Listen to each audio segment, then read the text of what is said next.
네, 요즘 주식시장 거래대금이 많이 줄어들었다고 뉴스 같은 곳에서 많이 나오죠. 그래서 구글 트렌드라는 곳을 제가 한번 알아봤는데 최대 관심도를 100으로 치자면 그 100이었던 순간이 거의 한 2021년 1월달 그쯤이라고 보시면 됩니다. 그러니까 현재 시점으로 보게 되면 지금 관심도 6월 5일부터 11일까지는 거의 최저치죠. 2017년 6월 11일 그때와 거의 비슷한 수준, 오히려 더 낮은 수준을 좀 보이는 것 같다. 결국엔 주식시장에서 많은 개인들이 이탈을 하고 있다, 떠나고 있다. 과거 주식에 대한 관심이 굉장히 오를 때, 그러니까 코로나 그 팬데믹 이후 그때 급락이 나왔다가 다시 급등이 나올 때 그때부터 관심이 높아졌다고 봐야 되는데 지금 상황은 완전히 다르죠. 그때는 뭘 사도 다 상승할 시기였습니다.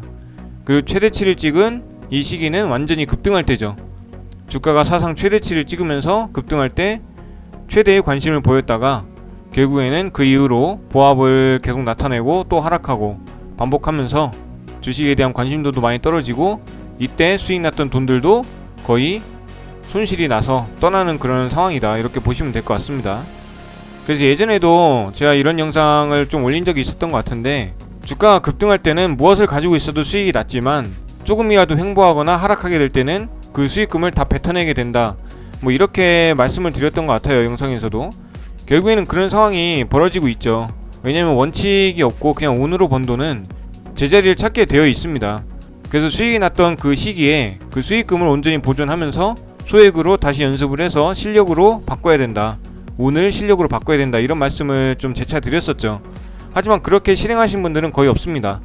왜냐면 내가 1000만원 놓고 1억을 벌었으면 그 1억으로 한 번만 더 반복하면 10억이 되겠구나, 또 10억 상태에서 또 10배를 벌면 100억이 된다, 이런 착각을 하게 되죠. 그럼 나는 한순간에 100억 부자가 될 수 있다. 결국에 그런 일은 잘 일어나지 않습니다. 거의 일어나지 않아요. 실제로 그 시기의 주식 차트를 한번 볼게요. 5년치를 보면 2016년 이때 기준으로 보면 거의 차트가 비슷하게 흘러갑니다. 이때부터 이제 한번 최고 관심도를 찍었다가 이 급등이 나왔을 때, 엄청난 급등이 나왔을 때 관심도가 최고치 100에 달했었죠. 구글 트렌드 아까 차트에 보시면. 그리고 현재 이 상승치의 절반도 내려오지 않았는데 관심도는 거의 5년 전으로 돌아가 있다. 지금 현재는 이때 관심도에 비해서 절반도 안 되는 한 30%, 그 정도만 내려와야 되는데, 한 이 정도에서 내려와야 되는데 관심도가 하나도 없다는 거죠. 그렇다는 얘기는 결국에 이탈한 사람들이 더 많다는 겁니다. 이 당시에 주식 유튜브를 하는 사람들도 굉장히 많았어요, 이 급등할 당시. 하지만 그 사람들도 현재는 떠난 사람들이 굉장히 많습니다. 당연히 뭐 상승할 때는 누구나 다 주식 유튜버 열고 나 이만큼 벌었으니까 고수다, 이렇게 인증할 수 있지만 꾸준히 살아남는 사람은 엄청 적다는 거죠. 그리고 거래대금을 한번 볼게요. 거래대금이 많이 줄었다고는 하죠. 이 시기에 비하면 거래대금이 지금 굉장히 줄어있는 게 맞습니다. 하지만 그 과거 2016년 17년도 그때의 거래대금 평균이 한 이 정도라고 볼게요. 이 정도로 본다면은 당연히 이렇게 급등할 때는 거래대금이 많았으니까 동학개미운동이라고 말해도 맞는 말입니다. 맞는 말이지만 현재의 기준으로 보면 2016, 17, 18년도, 19년도 이때보다는 그래도 거래대금이 괜찮다, 이렇게 보셔야 되는 겁니다.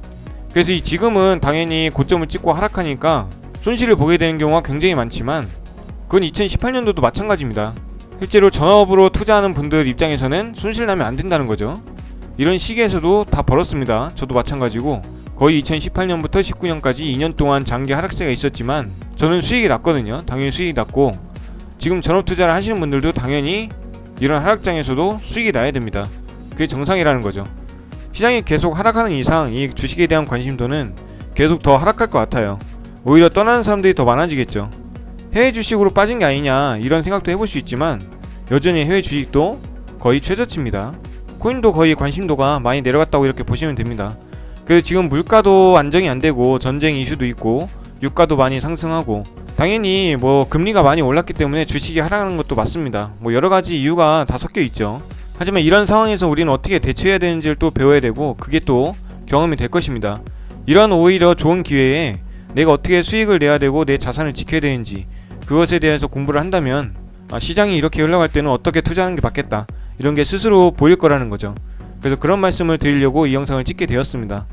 6월달이 벌써 3분의 1이 지나고 있기 때문에 잘하고 계신 분들은 잘하고 계실 거고 수익이 잘 안 나시는 분들은 수익이 안 나실 텐데 기회를 좀 기다리면서 인내하고 있으면 언제든 또 기회는 올 것이다, 이런 말씀 드리면서 영상을 마치도록 하겠습니다.